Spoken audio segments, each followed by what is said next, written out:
बिस्मिल्लाहिर्रहमानिर्रहीम। अस्सलामु अलैकुम स्टूडेंट्स, आज की इस वीडियो में हम डिस्कस करने जा रहे हैं यंग्स मॉडुलस को। बच्चों, सबसे पहले हम ये जान लेते हैं कि भाई ये यंग्स मॉडुलस है क्या। आप जानते हैं स्ट्रेस के बारे में, स्ट्रेन के बारे में और हुक्स लॉ, ये तीन चीजें आपको पता होनी चाहिए। हम जानते हैं स्ट्रेस क्या होती है, डीफॉर्मिंग फोर्स पर यूनिट एरिया। हम किसी एरिया के ऊपर ऐसी फोर्स लगाएं या किसी बॉडी पे ऐसी फोर्स लगाएं जो उसकी शेप को चेंज कर दे, वो डीफॉर्मिंग फोर्स है। जिस एरिया पे लग रही है स्ट्रेस बन जाएगी। स्ट्रेन क्या थी, जब आप बॉडी पे स्ट्रेस अप्लाई कर रहे हैं तो उसकी लेंथ में, वॉल्यूम में, शेप में चेंज आ जाएगा, उसको हम स्ट्रेन कहते हैं with respect to original length, volume और शेप। और हुक्स लॉ क्या था कि stress is directly proportional to strain. दूसरे अल्फाज में हम यूं कहते थे कि स्ट्रेस और स्ट्रेन में जो रेशो होती है वो कांस्टेंट रहती है। There is a constant ratio between stress and strain. ये तीन मेन पॉइंट्स है जो मैंने आपको शॉर्टली बता दिए। अगर आप डिटेल से इनको पढ़ना चाहते हैं तो इसी चैप्टर की प्लेलिस्ट में इसके लेक्चर्स पड़े हुए आप देख सकते हैं। अच्छा बच्चों, अब देखिए, हम जब बॉडी पे स्ट्रेस अप्लाई करते हैं तो उसकी लेंथ में, उसके वॉल्यूम में, उसकी शेप में चेंज आता है जिसे हम स्ट्रेन कहते हैं। ठीक है, तो अब स्ट्रेस अप्लाई कर रहे हैं और स्ट्रेन मिल रही है। हुक्स ने यह बताया था कि स्ट्रेस और स्ट्रेन में एक कांस्टेंट रेशो होती है। Stress divided by strain is equal to constant. आप पढ़ चुके हैं हुक्स लॉ। ठीक है, stress divided by strain is equal to constant, यानी स्ट्रेस और स्ट्रेन में रेशो क्या होती है, कांस्टेंट होती है। अब जो हमारे पास स्ट्रेन प्रोड्यूस होती है ना, वो कई किस्मों की होती है। अलोंग द लेंथ भी हो सकती है, जिसे हम बोलते हैं टेंसाइल स्ट्रेन। ठीक है, यानी हम स्ट्रेस अप्लाई कर रहे हैं और बॉडी की सिर्फ लेंथ में चेंज आ रहा है। जैसे हमारे पास ये स्प्रिंग है, इसके ऊपर स्ट्रेस अप्लाई करते हैं, इसकी लेंथ बढ़ जाती है, तो ये लेंथ में चेंज आया, तो इसको हम बोलेंगे टेंसाइल स्ट्रेन। बॉडी के वॉल्यूम में भी चेंज आ सकता है, वॉल्यूमेट्रिक उसको स्ट्रेन कहेंगे। इसी तरह से हमारे पास शेप में भी चेंज आता है, साइज में भी चेंज आता है। अब बच्चों, जो रेशियो है ना स्ट्रेस और स्ट्रेन की, जो कि हुक्स ने बताई थी कांस्टेंट है। अगर स्ट्रेस और टेंसाइल स्ट्रेन के दरमियान रेशियो की बात करें तो वो जो कांस्टेंट है, उस कांस्टेंट को हम क्या बोलते हैं, यंग्स मॉड्यूलस। उस कांस्टेंट का नाम हमने रख दिया यंग्स मॉड्यूलस और उसको y से डिनोट करते हैं। यानी सिंपली क्या है यंग्स मॉड्यूलस, स्ट्रेस और स्ट्रेन में रेशियो है। कौन सी स्ट्रेन, टेंसाइल स्ट्रेन। ठीक है, इसी तरह हमारे पास और भी है, यंग्स मॉड्यूलस है, बल्क मॉड्यूलस है, शेयर मॉड्यूलस है। लेकिन आपके लेवल पे यहां पर सिर्फ और सिर्फ कौन सा है, यंग्स मॉड्यूलस। शेयर मॉडुलस में क्या होता है आपको थोड़ा सा बता देता हूं, या बल्क मॉडुलस में बता देता हूं। क्या होता है बच्चों, स्ट्रेस और वॉल्यूमेट्रिक स्ट्रेन में रेशियो क्या कहलाएगी हमारे पास, बल्क मॉडुलस। ये देखिए, strain stress divided bye volumetric strain. ठीक है, लेकिन क्योंकि हमारे ये कोर्स में नहीं है, आपको थोड़ा सा इसके बारे में मैंने आपको बता दिया। हमने डिस्कस करना है यंग्स मॉडुलस को, यानी जो टेंसाइल स्ट्रेन और स्ट्रेस में रेशियो है। ठीक है, अब आपको आइडिया होगा कि ये यंग्स मॉडुलस क्या है। स्ट्रेस और टेंसाइल स्ट्रेन में जो रेशियो है, जो कि कांस्टेंट होती है, उस कांस्टेंट का नाम रखा यंग्स मॉडुलस। थॉमस यंग्स एक साइंटिस्ट, उसके नाम से। ओके, अब इसकी जरा डेफिनेशन पे आ जाते हैं जी। क्या होती है डेफिनेशन, बहुत आसान। The ratio of stress to tensile strain is called Young's modulus. Stress और टेंसाइल स्ट्रेन के दरमियान जो रेशियो होती है ना बच्चों, उसे हम क्या बोलते हैं, उसे हम बोलते हैं यंग्स मॉडुलस। उसको हम y से डिनोट करते हैं, stress divided bye tensile strain. तो बच्चों ये आ गया हमारे पास सिंपली यंग्स मॉडुलस। ठीक है, अब हम इसको समझ लेते हैं।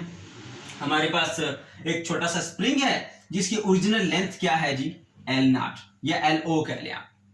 आपने इस पे स्ट्रेस अप्लाई की, इसकी लेंथ में चेंज आ गया। अब इसकी नई लेंथ जो है ना इतनी हो गई, उसका नाम रखा L।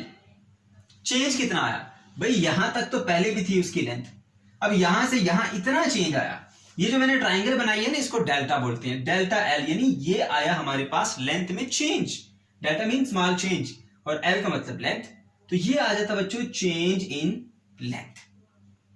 ठीक है, ओके, तो आपने इसकी हेल्प से यहां पर वैल्यूज पुट करनी है। हम जानते हैं यंग मॉडुलस क्या होता है, स्ट्रेस ओवर स्ट्रेन।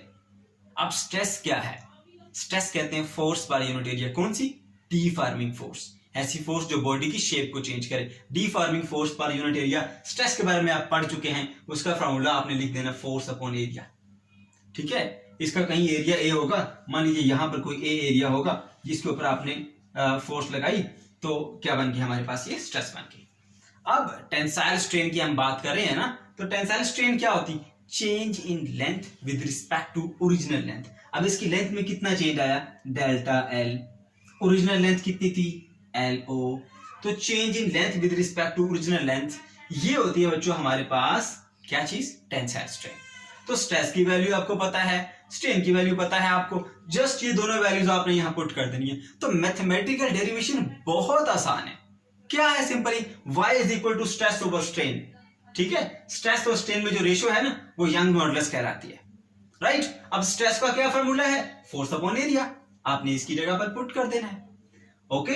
और टेंसाइल स्ट्रेन का क्या फॉर्मूला है, change in length divided by original length, वो आपने यहां पर पुट कर देना है आपने। ठीक है बच्चों, अब यहां पर पुट कर दिया हमने स्ट्रेस की वैल्यू, नीचे पुट कर दी स्ट्रेन की वैल्यू, क्योंकि हमें फॉर्मूले आते हैं उनके, ठीक, ओके। ये हमने वैल्यूज पुट कर दी। अब देखिए, एक ये फ्रैक्शन बन गई f बाय a, एक ये फ्रैक्शन बन गई delta l by l naught, और एक ये भी फ्रैक्शन, इनके दरम्यान इन दोनों को मिलकर एक फ्रैक्शन बन गई। अब इतनी ज्यादा फ्रैक्शंस को तो हम इकट्ठे नहीं सॉल्व कर सकते ना। अब ये बेसिकली ये लाइन किसको रिप्रेजेंट करती है, डिवीजन को, डिवाइड करने को। तो हम इसको लिख देते हैं कि this bracket divided by this bracket. बच्चों ये मैथमेटिकल स्टेप आपको समटाइम नहीं समझ आ रहे होते, इसलिए मैंने आपको बिल्कुल इजी वे में बताया ताकि आपको ये क्लियर हो जाए। तो बच्चों इसकी जगह ना हमने डिवीजन लिख दिया, दिस डिवाइडेड बाय दिस। ठीक है, ये देखिए ये वाली ब्रैकेट डिवाइडेड बाय ये वाली ब्रैकेट, ये देखिए f by a divided by delta l by l naught, okay. अब ये भी डिवीजन, ये भी डिवीजन, ये भी डिवीजन नहीं सॉल्व कर सकते, मुश्किल है।